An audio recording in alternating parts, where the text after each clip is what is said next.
Para sa pag-aagaw mo sa asawa ko. At para sa mga anak kong nawalan ng ama.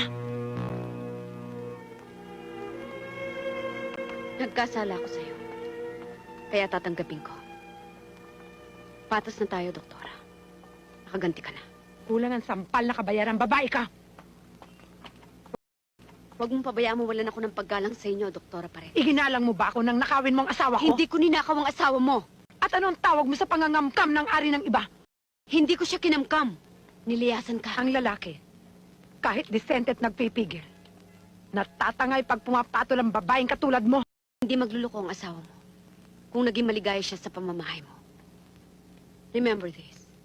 No woman can seduce a happy husband. Kung hindi mo pa rin maintindihan, bakit hindi ang sarili mong sampalin mo? Sakaling matauhan ka. Wala kang pinakikinggan. You cannot even communicate with your kids, kaya ganyan sila. How dare you say na hindi ko dinidisiplina ang mga anak ko? Alam mo ba kung paano ko sila inalagaan? Alam mo ba kung gaano kalaki ang sinakripisyo ko para lang tumayong ina at ama nila? Hindi! Dahil wala ka doon. Wala kang alam sa mga nangyari. Kaya wala kang karapatan sabihin sa akin kung anong hindi at dapat kong gawin. Asawa lang kita.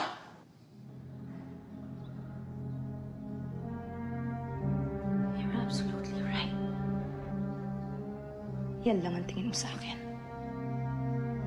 Tigahanda ng isusuot mo. Ang kakainin mo. Taga-ayos sa bahay mo. Taga-salo sa mga problema mo. I was never your partner. I'm just your wife.